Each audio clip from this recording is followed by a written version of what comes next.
Welcome to another In Wheel Time podcast, a 30-minute mini version of the In Wheel Time car show that airs live every Saturday morning, 8 to 11 a.m. Central. Celebrating 10 years of award-winning car talk, it's the In Wheel Time car show, your weekly go-to all things automotive place. Just ahead, we talk about America's deadliest roads, and we're going to go to England to get the skinny on all of that. We'll have This Week in Auto History, get you updated on the stories making automotive news headlines. Howdy along with Mike out of this world Mars. King Conrad DeLong, we need more Jeff Zekin. I'm Don Armstrong. Glad that you could join us today. Thank you so much. Let's just get right over to jolly old England, shall we? And talk to Mr. Ben Williams. He is with a company called Teletrac Navman. And Ben, thanks so much for joining us. We really appreciate it. How are things over there in Great Britain today? Is the weather good?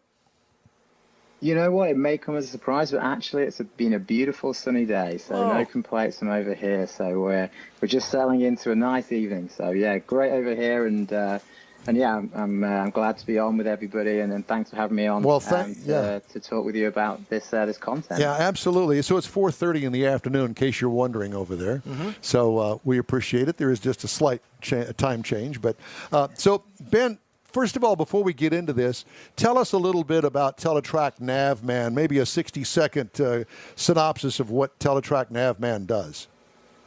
Yeah, for sure. So Teletrac Navman are basically, we're a data company. We focus on gathering data and information from vehicles and different assets that are used out in the field. And we gather that data, pull it back into software to enable businesses to get visibility of the vehicles themselves, to see how they're being used, how they're being driven, and to really drive safety initiatives and productivity initiatives within their organization. And we're really focused on helping businesses understand how can they make and help their drivers be safer, to create a much safer environment out there for everyone on the road. So are most of your clients like 18-wheeler companies and that sort of thing? A high proportion are, but there is a mix. So right through the 18-wheelers down to your service fleets, who are maintenance engineers, your plumbers, electrical contractors. There's a wide range. We really specialize in 18-wheeler fleets, especially when there's hours of service compliance and regulations. But we offer platforms and solutions for a whole wide spectrum of vehicle types. Over there, they call them lorries. Lorries, that's right. So a question for you. So how did you come up with America's deadliest roads? Well, it's something we've done previously. We did a study 4 years ago, which was really well received in the US, and we thought we wanted to do this on a consistent basis. And the main thinking behind it is we're really focused on road safety, and our software and our technology is all designed to help businesses become safer. And one of the main reasons we do this type of data analysis and study is to help raise the awareness of safety and safety initiatives, and how conversations like we are today about road safety, and to bring it back to the fore to help everyone start to think about it. And this study itself looks at the fatalities per mile of interstates within the United States to grade and rank them based on how dangerous they are. And it gives some really interesting findings. And there's some really particular hotspots when you rank the roads in that way, that are worth looking at in more detail. And how did you collect this data? Is this data that's reported from each state's DOT, federal DOT data? How did you collect this? It's publicly available federal data that we have then pulled in other data sources around interstate and interstate length to enable us to calculate this index that shows us how deadly these roads are. And so not only do you have the data for particular states, but also nationally. And with that data, are you able to tell your clients, hey, look, you would probably be better served if you avoided this particular interstate in this particular state, because the accident rate is huge here? Yeah, I mean, potentially that's something that you could push into the technology, and the broader sort of thinking around technology and IoT and transportation is growing all the time. And there's things that we can even do with weather fronts. So when weather fronts are coming in, we can actually change or tell drivers to change course to avoid weather fronts for safety reasons and productivity reasons. So there's a whole range of different ways that we can help drivers out on the road stay safe, return home safely to their families, and also help businesses stay productive. Well, there's a show that comes out of Canada called something along Rescue 401. Rescue 401. Yeah, exactly. And there's a stretch of roadway up there on the 401 in British Columbia, and I'm going, man, I don't ever want to be on that thing, especially in the wintertime. Well, I think we may have that stretch in Houston because, from what I understand, one of his roads that's most deadliest is here in Texas. Yeah, so let's talk about that. I believe that road that Conrad's referring to is Interstate 45. It is, yeah, Interstate 45. Well, Texas is actually quite interesting. It's actually the state with the most roads within the top 25 of the most dangerous in the United States. 8 of the top 25 are actually based within Texas, and the I-45 really stands out. And in our index, it has a 0.913 fatalities per mile over the time period of 2016 to 2019. That has it in position number 2. So it is actually a particularly dangerous interstate, and the most dangerous place in there is in Houston, Texas. Well, we're trying hard to get to number 1. Yeah, we got to beat them. You've got to get past the I-4, so there's a little bit of way to go there. They're definitely out on their own by quite some way down in Florida. Yeah, I-4 is between Tampa and Orlando. Yeah. Brutal. It is. Well, I will say this, and I said this earlier on in our 3-hour show here, that I made a little road trip a couple of weeks ago from Houston to Mobile, Alabama, and it's about a 500-mile trip. Did it on I-10, and we headed from Houston to Mobile, eastbound, and 500 miles. And I'll tell you what, I did not realize how much the traffic pattern has changed in the past 10 years on I-10, but it is brutal, and you better be on your toes because you could easily wind up in an accident if you're really not focused on driving, but on the cell phone or, trying to calm the kids down in the back seat. You really need to pay attention. Yeah, and I mean, most of my driving experience in the U.S. has been in California, and obviously experiencing the I-5 that ranks it. Well, I haven't had an invite yet, unfortunately, but it's on the I-5, and some of the roads on here are significantly more dangerous than that. So yeah, it's definitely a case of being vigilant on these roads whilst driving and avoiding distractions key. Well, let's extrapolate this a little bit and go, okay, Ben, so Teletrac Navman, I pay for your services, and I run a route several times a day between Houston and Dallas on I-45. What are you going to tell me now that you know that this is one of the most dangerous roads, not only in America, but also in Texas? I think the first thing that I would talk about is looking at how they're behaving and how they're driving. So the technology that we offer enables you to understand how a driver's driving. Are they speeding? Are they doing aggressive event activities such as aggressive acceleration, harsh braking? But with some of the latest technology, especially around cameras, it also enables you to understand whether they're distracted behind the wheel. Are they on the phone? Are they eating? Are they even fatigued by looking at yawning?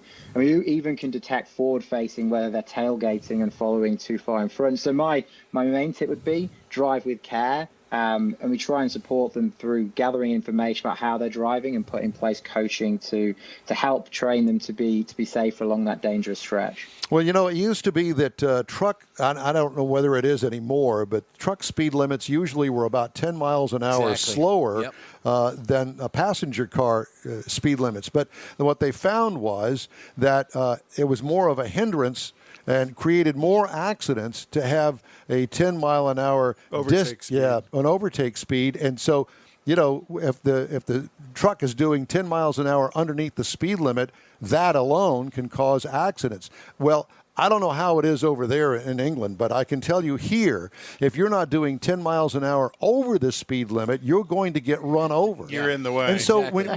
when you're dealing with 18-wheelers and you're advising them, do you advise them to run the speed limit, or do you say keep up with the traffic pace? I mean, it's a difficult one to say. I mean, you never want to encourage someone to break the laws, but from a safe perspective, I think the pace of traffic is also always important. So, it's a very difficult one to say. And on the question of what it's like over here, yeah, it's exactly the same. If you're not 10 miles an hour over, you're causing a problem on the roads. But it's a very difficult one to answer. As I said, I think liability. You can't really tell them to speed. Right. And that my question to that point, the speed limits. There's so many different speed limits here in Texas. You go to West Texas, and 85 miles an hour is a posted speed limit. I-45 is 75. Exactly. When you get out of a certain demographic of people, when you get north of Conroe all the way to the population lessens and the speed limit goes up. So does that play into the analysis that you have?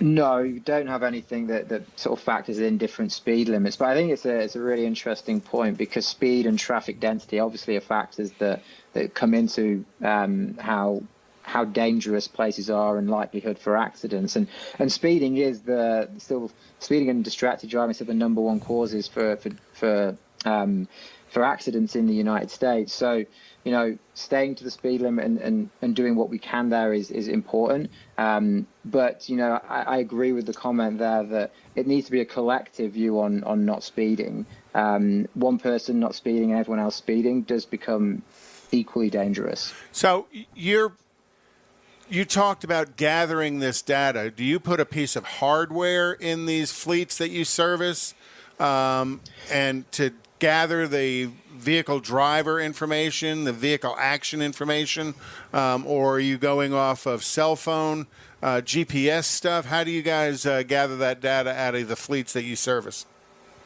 Yeah, there's a very wide range of methods of gathering the data. The principal way that we use is to have a device that would be installed in the vehicle, and it would be connected to gather the ignition cycles. It would gather engine diagnostic data. It would gather gyro data to enable us to understand harsh events and activities.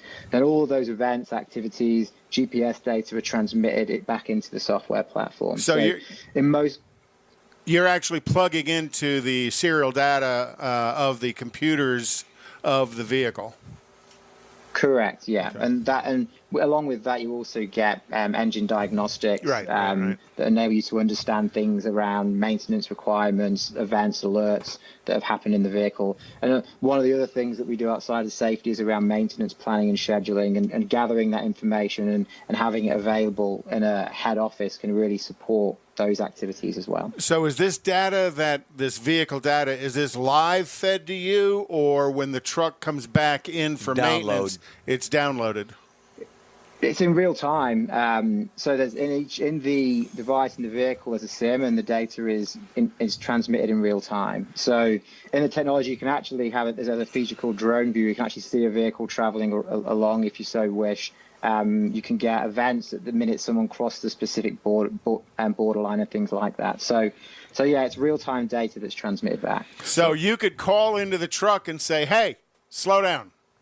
You could, but the technology is sort of advanced enough to do that for you. It could normally detect that, and it would automatically then do an audible alert to the driver. Decrease the speed. Yeah. Exactly. But I could also see if the vehicle got off track, if somebody said, hey, this vehicle didn't show up an hour ago like it was supposed to, where is it? Like the ambulance last night. Yeah, or the other night. So, yeah, exactly. You can see the routes where drivers are. If you've got a delivery to make and it was supposed to be there at 10 a.m., you can trigger an event to say, has it been delivered yet? Yes or no, check, and then find where the vehicle is and all that type of stuff. So we're looking at a map basically of Southeast United States, and we can see all of the yellow, orange, dark orange, and of Texas. And the only real red you have says Houston I-45. Is there a segment of Houston I-45 between mile marker X and mile marker X that drove that data, or is it just I-45 in Houston? It's I-45 is I said the second most dangerous interstate, and Houston is the city along that interstate that has the most fatal accidents. So in between. So go ahead. I'm sorry. Oh no, go ahead. Well, I mean, basically, some of the stuff I read, it was measuring between Conroe and Galveston, which literally is Houston. And that can be a 3-hour drive in some instances. I don't see any green on this map. No. Well, this is just looking at the 25 worst. So I don't know if any of them are quite warrant being green, unfortunately. Well, I mean, that's the way it is. We've had a tremendous influx in population in the state of Texas here in the past 3, 4, 5 years. And so from multiple locations. And from what, we see, there is no additional lanes being added to I-45 that I am aware of anywhere in the Houston area. So you get all of these cars running down the freeway at 60, 70 miles an hour, all packed up on 3 or 4 lanes going into town. And somebody comes to a stop because they want to make a right, but they're in the left-hand lane, and everything jams up behind them except for, Tony, who's looking at his phone, who smashes into the back of Mary, and all hell breaks loose. Yeah, I think it's a really good point around population and traffic density and road infrastructures catching up. I think that could be a huge contributing factor. Yeah. Well, is there a place where the public can go to Teletrac Navman and gather up some general information on this?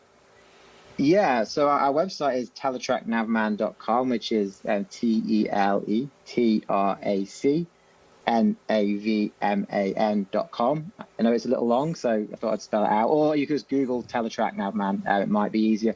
There's actually quite a lot of other resources similar to this that do other data analysis. One of the interesting things we did previously was around COVID and the impact that COVID had on driving behaviors, with the roads being so quiet. And that's quite an interesting piece that showed significant rises in speeding, stop sign violations, and harsh acceleration. That was a different data set that we pulled from our software platform. But if people are interested, go and take a look. It makes for interesting reading. Well, I'll tell you what, this has been a real education, and it's a real joy and pleasure to talk to you. And thank you so much for joining us on your day off. Well, it's been a pleasure. Thank you for having me. Enjoy the rest of your day, and I'll... Hey, Ben. Go drink a pint for us, would you? Where did you say you were at? I am just north of Birmingham right now, so right in the middle of the UK. Okay, my uncle that I was telling you about before we started, he was in a town called Welwyn Garden City, 20 miles north of London. Yeah.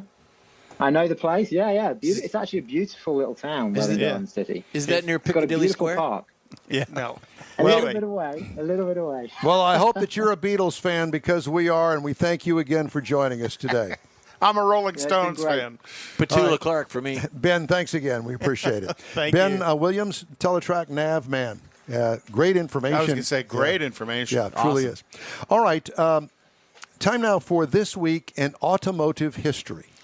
And we always look forward to this. I hope that you've got something good, and I hope that all of your slides are in order today.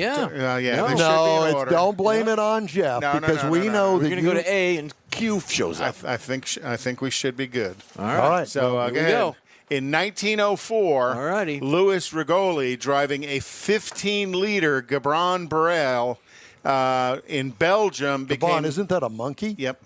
Gabron. They're not legal in Maine. Drove this vehicle to over 100 miles an hour. Oh, my God. Creating a land speed record in 1904. How scary had that been? It's not legal in Maine. In 1911, it's not legal in Maine. In 1911, General Motors organized GMC Truck to handle the sales of GM's Rapide and Reliance products, and then joined them together for GMC Truck. And actually, back then in those days, some of those were actually chain-driven. Mm-hmm. Yeah. GMC stands for God Made Chevrolet. Okay.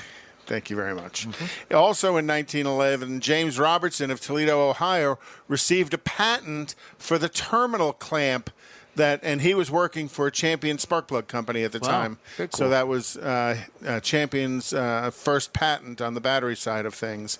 In 1917, Rapp Motor Work was renamed to Bavarian Motor Works. Rapp Motor Work was one of the first aircraft engine manufacturers in Germany.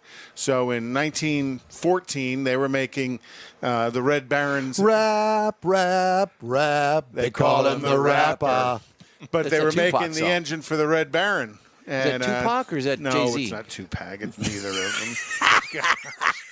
It's a pack and a half. In 1925, Sir Malcolm Campbell did 150 miles an hour in his Sunbeam, a two-way average. And wait a minute, it's a steam? No. I said Sunbeam. Sunbeam was the name of the car. That's a scary And it was looking on thing. the sands in Wales. This wasn't like at Bonneville or something. This guy's doing 150 miles an hour. And that notice. No helmet. Well, this isn't a picture of the car at the time, but, no seatbelt either. Yeah. No roll cage. And he's in a suit. No mask. They always drove in suits. No mask. In 1934, Harold Ames filed a patent application for his retractable headlights. The design would later become one of the defining details of Ames's most triumphant product, the Cord 810. Beautiful. Which the chief executive Duesenberg asked the Cord designer Gordon Bering to make a baby version of a Duesenberg, and that's where the Cord 810 came from. I'll be darned. Such a beautiful car. Nice. Got to remember that was also a front-wheel drive, 8-cylinder supercharged engine with hideaway headlights. Very, very advanced for its time. And then in 1935, the first automatic parking meter, the Park-O-Meter, was invented by Carl McGee and was installed in Oklahoma City by the Dual Parking Meter Company. And he was shot and killed about 2 weeks later. Is that the first meter maid? That's the first meter maid. Okay.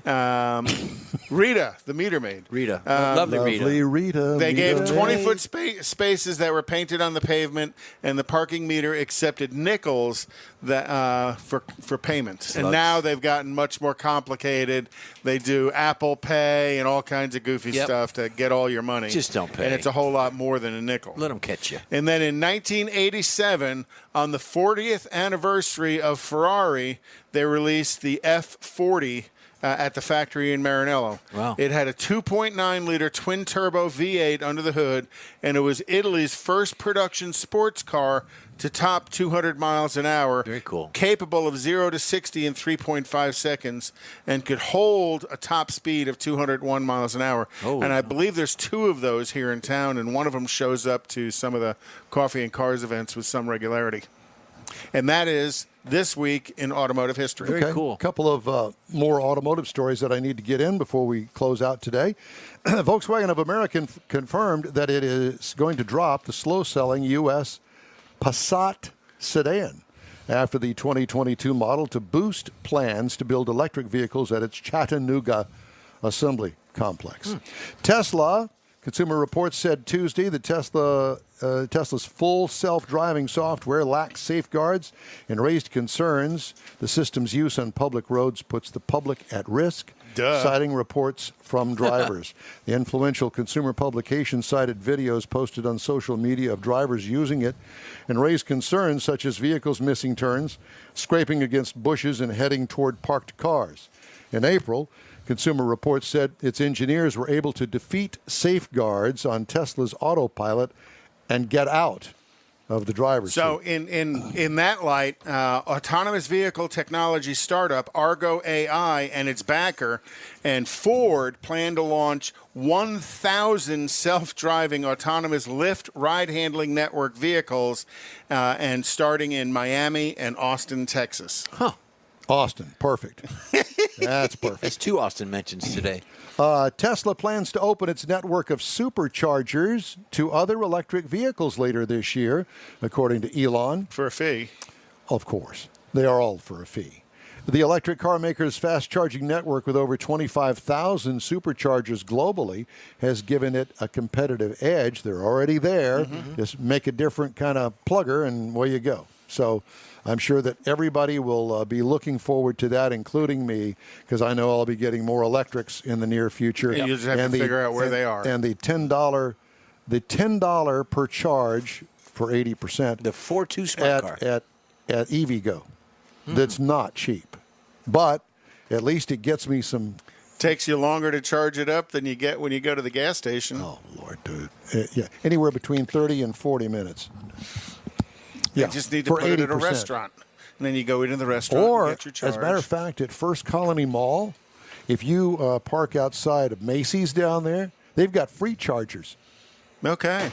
Why didn't I know that? Why didn't the car tell me there's a free charger over there? That's by Grimaldi's, on the other side of Grimaldi's, yeah. So you just need to go to Macy's all the time. And then wait in line like everybody else to get in line to order a pie, drink Well, they have wine. chargers out at Intercontinental Airport, too, at the park and ride. It's the easy go. We need to take a quick break here on the In Wheel Time Car Show. Alrighty. We'll be right back to close things out. Whether you own a newer car or want to keep your older one humming along for a while longer, think of Bayway Chrysler Dodge Jeep Ram, Bayway Chevy, and Bayway Lincoln to keep things in tip-top shape. From oil changes to major repairs, you can depend on the highly skilled service pros at Bayway Chrysler Dodge Jeep Ram, Bayway Chevrolet, and Bayway Lincoln to perform fast, efficient service to keep your investment running strong. For all your service needs, remember Bayway. Schedule your next appointment online anytime. Bayway, keeping it original. Tailpipes and Tacos, Houston's premier monthly car cruise-in returns Saturday, August 21st at 2 Loopy Tortilla Mexican restaurants in Katy and inside the Loop on the Southwest Freeway near Kirby. Tailpipes and Tacos is free and everyone is invited. You'll see collector cars, hot rods, customs, magnificent originals, and resto mods at 2 locations. Cars from all over Southeast Texas cruise in and show off in a friends and family event at the Loopy Tortilla Mexican restaurant on the Grand Parkway at Kingsland Boulevard just south of I-10 in Katy, and inside the Loop on the Southwest Freeway near Kirby. Drag racer, car enthusiast, and Loopy founder Stan Holt brings you Houston's hottest cruise-in. Tailpipes and Tacos at Loopy's inside the Loop on the Southwest Freeway in Kirby, and in Katy on the Grand Parkway just south of I-10, where you'll see the In Wheel Time Car Show. Get your ride ready and we'll see you at the Tailpipes and Tacos Saturday morning cruise-in at Loopy's in Katy and Kirby, August 21st, 8 to 11 a.m., weather permitting. You see all the new ceramic car wash cleaners on TV now, but John Gray at Gulf Coast Auto Shield has been using ceramic coatings on Houston's most expensive cars for years, and he'll tell you that nothing beats the real thing. Gulf Coast Auto Shield installs a coating over your paint that actually comes with a warranty. If you just picked up your Lambo, your Aston Martin, Porsche, Ferrari, any other exotic car, chances are your car will have company that have already found Gulf Coast Auto Shield. Now, you don't have to own an exotic. Maybe you got a truck, an SUV, or even an older vehicle that needs a little love. Well, let John Gray give it a look and give you an estimate on refurbishing that paint and making your vehicle look new again. How about getting a gift certificate for the wife's birthday or anniversary from Gulf Coast Auto Shield and tell her, honey, I know you love your car, so why don't we get it looking new again? It'll be the best gift ever, one that she'll never forget. Get hold of John Gray at gcautoshield.com or give him a call, 832-264-0670. Gulf Coast Auto Shield.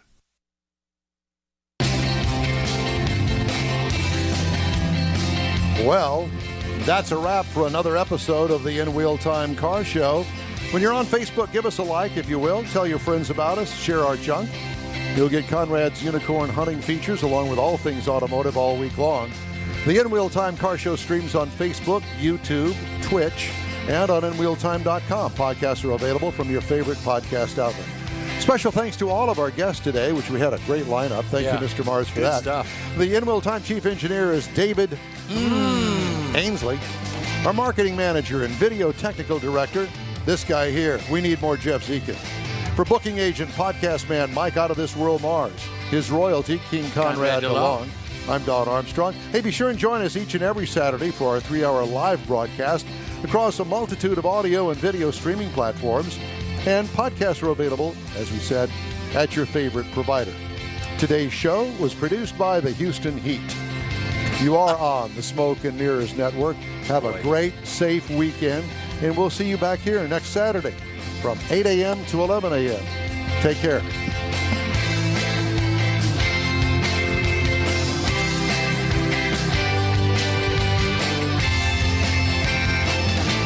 That's it for this podcast episode of the In Wheel Time Car Show. I'm Don Armstrong, inviting you to join us for our live show every Saturday morning, 8 to 11 a.m. Central on Facebook, YouTube, Twitch, and our InWheelTime.com website.